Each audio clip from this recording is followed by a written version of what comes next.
Grabe, pag payday mga ropa, puno ang mall, pati daan. So yun, magandang gabi sa inyo lahat mga ropa. Ito po si Suplado Moto.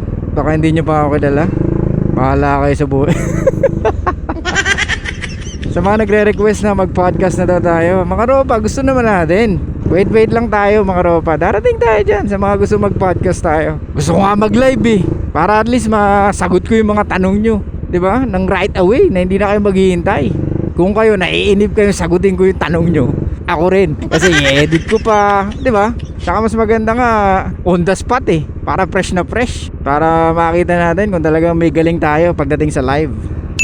Saka kung talagang di tayo mauubusan ng sasabihin pagdating sa live. Okay, so yun mga ropa, finally maluwag-luwag galing Japan. De, joke lang. So mga ropa, ito na. Pag-usapan natin tonight yung nag-message sa atin about sa breadcrumbing. Yan. So gustong pag-usapan ni Ropa yan. Kasi nga daw andun siya sa situation na yun. Kung tatandaan nyo mga Ropa, meron tayong content about sa women give non-quantifiable attention. Yung hindi mo alam kung ano ba to, trip ba ako nito, gusto ba ako nito. So parang the same lang din yan ng breadcrumbing. Binibigyan ka ng attention ng EA para ma-maintain niya yung attention mo na binibigay sa kanya. Tandaan nyo mga ropa, gasolina ng mga EA ang atensyon nating mga lalaki. What?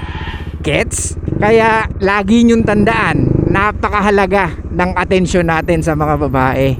Ikaw nga kapag may jowa ka, di ba? Hindi mo pinapansin, naiinis pag di mo binibigyan ng time. Oh, how much more yung mga ibang EA na maraming nakukuhang atensyon sa mga kalalakihan? Di ba? May mga reason kung bakit nagbe-breadcrumb ang mga kababaihan. Una, syempre, nandyan yung they want attention. Hindi mo mawala yan. Pangalawa is, mababa yung interest nila, pero gusto pa rin nila ng attention mo. What? Pwede kasi nako-compromise mo yan Sa Europa, pwedeng nako-compromise mo dahil baka may pagka-good looking ka or matangkad ka. Nako-compensate pala, sorry. Kumbaga pwedeng nako-compensate yan Kaya gusto niya ng attention mo Though hindi siya ganun ka-interesado sa'yo, pero gusto niya yung attention mo. Or pwedeng naghihintay lang siyang mas gumaling ka pa sa pagdiskarte or sa pag-flirt sa kanya. Or wala ka sa seduction kaya boring na boring siya. Di ba? Yun yung mga reason Kaya dapat alam natin kung nasa na tayo mga ropa. Kaya nga lagi ko sinasabi sa inyo, basahin yung Tao of Badass. Nandun yun, attraction, tas creating rapport. Di ba? Sa rapport, ano tayo? Meron tayong may light rapport tayo, may wide rapport. Ano pa? Meron tayong deep rapport, tapos release, tapos seduction, tapos relationship balance. Di ba kasi nakakabaan pasensya na mga ropa Pero like I said, pag alam mo kung nasang kang rapport, mas madali para sa'yo. Gets? Paano mas madali? Mas madaling balikan or mas madaling tignan kung saan ka titigil, kung saan ka magsisimula, or kung saan yung nakalimutan mong gawin. Diba? Lalaruin mo na lang yan mga rope Pwede kang mag-start kahit saan, kahit nga sa seduction pero syempre lahat yan may consequences. Diba? Pag sa seduction, pwedeng you are attractive person kaya re-reciprocate sa mga banat mo. Kaso, end up nyan, pwedeng may resistance. Yung aayain mo na tapos biglang magka-cancel or ipi-flakes ka. Wala yan. Yan yung yan yung mga consequences na it's too early. Nadalin mo siya sa seduction phase. Kaya nga lagi kong sinasabi sa inyo, basahin nyo yung Tao of Badass. Kasi andun ang kasagutan sa karamihang tanong nyo mga ropa. Pero syempre, alam ko naman, karamihan sa inyo tamad magbasa. Kaya eto nga, sinasabi na ni Suplado Moto at may konting example pa. So okay, breadcrumbing mga ropa. So yan yung mga babaeng nagbibigay ng atensyon pero hindi mo alam kung gusto ka ba talaga o hindi. What? She's just giving you enough attention for you to continue what you're doing. Para hindi mawala yung atensyon na binibigay mo sa kanya, which is gusto ng karamihang babae or kababaihan. Kaya nga sinasabi ko sa inyo mga ropa, wag nyong basta-basta ibibigay yung atensyon kasi attention it's a gift mga ropa. Hindi mo dapat binibigay ang kung kani-kanino. Ikaw ba nagre-regalo ka sa taong hindi niya deserve? Minsan masarap or kadalasan pag Pasko, yung mga binibigyan mo ngang hindi mo ganong nakakasama or masabi lang mabigyan mo ng regalo, kahit ano lang ibigay mo, di ba? Hindi kagaya ng taong gusto mo or nakasama mo or yung taong nagre-reciprocate or sabihin na natin kahit paano may connection, 'di ba? Or talagang close mo, like tropa mo or yung na talagang nagre-reciprocate sa mga gusto mo. Syempre, mas the best yung ibibigay mong regalo. So same thing mga ropa, yung attention natin na binibigay natin sa mga it's a gift. Okay? Regalo yan na dapat nilang pahalagahan dahil lagi mong ibibigay yan once na lagi silang nagre-reciprocate or magre-reciprocate. Okay? So sa Europa, tinanong mo ko, paano mo malalaman kung kailan pwedeng tumigil or kailan ka hihinto? Hindi ko kasi alam kung nasan phase ka na. Hindi ko alam kung nasan phase na kayo. At ilan yung mga kausap niyang lalaki. Ikaw lang ba? Exclusive ba kayong dalawa? Or she's open sa options? Kasi may mga ganun babae kaya nagbe-breadcrumb yan eh. Gusto nilang ma-maintain yung options nila. Kumbaga, tayong mga lalaki, ginagawa nila tayong either parang placeholder. Though hindi man kayo, placeholder ka. Di ba? Pero pag naging kayo, placeholder boyfriend ka. Tsaka like I said, ito lagi yung tatandaan para klaro sa inyo. Ang babae na nagbe-breadcrumb usually gusto attention. And of course, hindi nila alam kung gusto ka ba talaga nila. Or they really don't know what they want. They just enjoying kung ano yung meron sila. Or pwede kasing kakabreak lang niya tapos eto na yung attention, binibigay na. Pwedeng nandun ka sa pagiging white knight na isang lalaki. So since kabe-break niya lang, na-enjoy niya yung attention na binibigay mo, don't expect na ang babae bibigay agad sa'yo or makikipagrelasyon agad sa'yo. May mga babaeng nakakasurvive naman without any attention from men kahit nakabe-break lang nila sa boyfriend nila. Yung iba naman, ang gagawin, it's time. Since wala na siya sa buhay ko, pwede na akong lumande or pwede na akong makipag-usap kung kani-kaninong lalaki. Pero syempre, karamihan ng babae, hindi basta-basta makikipag-usap agad sa iba't ibang lalaki. Why? Kasi syempre, kahit papano, itong mga babae na to, mali tayo daan, doon tayo sa kabila kailangan ng kailangan ng stimulation. Kailangan mong ma-arouse muna yung emotions nila bago sila pumayag sa gusto mo. Or bigyan ka ng chance na i-date sila. Gets? Kaya nga sabi ko sa inyo mga ropa, kung isa lang ang options nyo, dyan talaga yan. Dyan ka talaga pwede mag-fall. Either friend zone or breadcrumbing. Pero like I said, pwede nako-compensate. Kaya lang sila nagbe-breadcrumb. Kasi nga pwedeng cute ka pero wala kang game. Or matangkad ka Sinabi nung kaibigan niya, ay ang tangkad naman yan. Syempre, sa kanya yun? Parang, ay talaga ba? Tandaan nyo mga babae, di ba? Hindi nagdi-decision yan based sa sarili lang nilang decision. Kailangan nilang marinig or kailangan mong ma-pre-select ng mga kapwa niya babae bago siya magdi-desisyon na the best ka. Sinabi nung kaibigan niya, ang cute naman yan, ang tangkad pa. Kaso, hindi ka marunong makipag-usap. So, she will try to keep you para doon sa attention na binibigay mo. Pero, to be in a relationship, I don't think so. So, tandaan nyo mga ropa,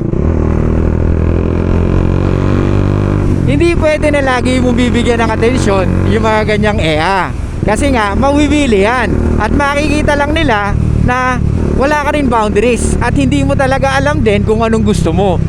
Kasi pwedeng hindi mo sila kino-confront, di ba? Kumbaga you just go with the flow, hindi pwede yun.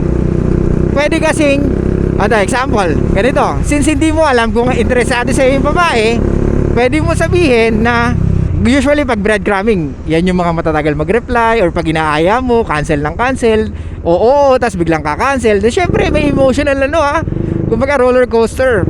Pumayag siya tapos biglang binawi niya, ay sorry, may gagawin pala ako. So syempre ikaw naman sita ka, maniniwala ka. O sige, next time na lang. O ikaw na naman, magseset ka na naman. Tapos sasabihin niya, sige, eto sure na talaga ako. So kung gano'n, laging kinakancel, hanggang 2 beses lang mga ropa. Hindi mo na pwede pagtagalin pa. O yung susunod, paano mo malalaman? Pwede ka magpanggap kahit di naman totoo. Alam mo, may nabasa akong libro. Ang babae daw na pag inaya mo ng 1-2 beses, puro tanggi, pwedeng hindi siya makapili kung sinong lalaki yung gusto niya. Marami ka sigurong kausap, pwedeng ganon, di ba? So fishing ka, di ba? Or pwedeng siguro hindi ganun kataas yung interest mo sa akin. Kumbaga, straightforward, hindi ka siguro interested sa akin pero okay lang, di ba? I don't wanna waste my time. Pero hindi mo pwedeng sabihin agad-agad yun kung hindi ka pa nakakakonect sa Gets? I mean, yung wala pang any connections man lamang, yung parang nakapag-usap kayo ng personal or alam mo yung mga ibang personal sa buhay niya. Kasi may mga lalaking puta, naghahanap ka agad ng connection ni wala ka pa nga napapatunayan eh. Kasi may nag-message sa atin mga ropa, pinabasa sa akin yung kung paano siya makipag-usap. Kitang-kita doon na napakaseryoso niya bilang lalaki. Hindi tayo ganoon mga ropa. Tapos yung babae, parang gusto lang naman nung babae makipag-message muna. Kasi nga, women are what? Giving non-quantifiable. Or, pwedeng yung breadcrumbing. Di ba? Nakikipag-usap ang EA kasi nga, she likes your attention. And so far, ikaw yung okay kausap. Hindi kagaya ng mga ibang lalaki.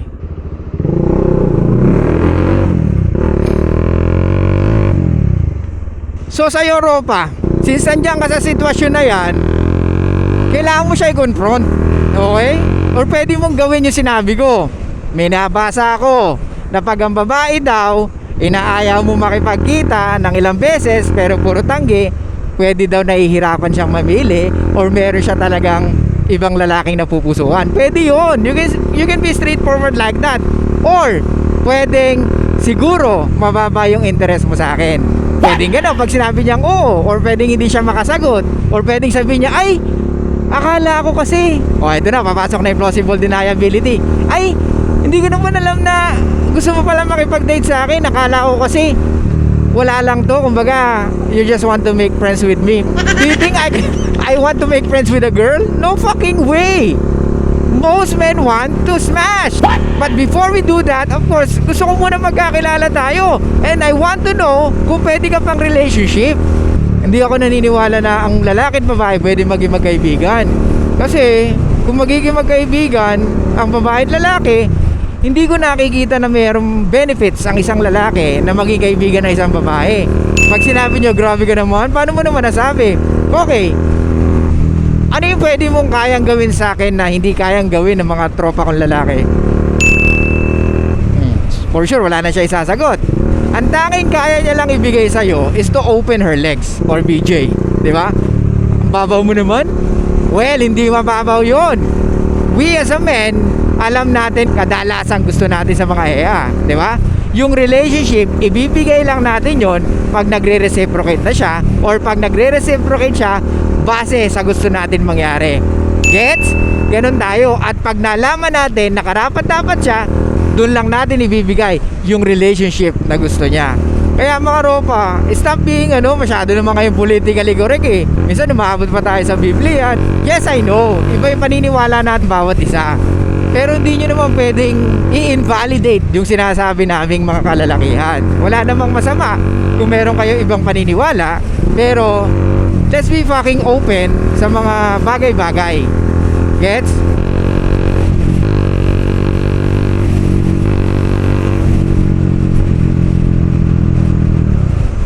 Okay Ropa, like I said, pwede mo gawin yung sinabi ko. Makakatulong sa iyo yun Ropa, para malaman mo kung dapat ka na huminto. Or kung ilang beses ka na nagsalita at wala siyang ginawa, you need to stop Ropa. Kaya nangyayari yan sa atin dahil lack of options tayo. Isa lang ang options mo, natural, talagang babalik-balikan mo yan. Walang pinagkaiba sa ulam nyo na kahit yung ininit na kahapon pa, hindi nagluto nanay mo, or let's say hindi nagbigay ng pera tatay mo, so kailangan mo kainin kung ano yung kinain nyo kahapon. Di ba? Tsaka yun yung sinasabi, huwag kang maarte, huwag kang maselan. Pero syempre kung may trabaho ka, pwede kang magpa-grab food or pwede kang kumain sa labas, di ba? Anyway, analogy lang yun mga ropa. So kaya sinasabi ko sa'yo, hindi mangyayari yung mga ganitong bagay kung mayroon ka pang ibang options. And of course, if you are not too much invested sa kanya.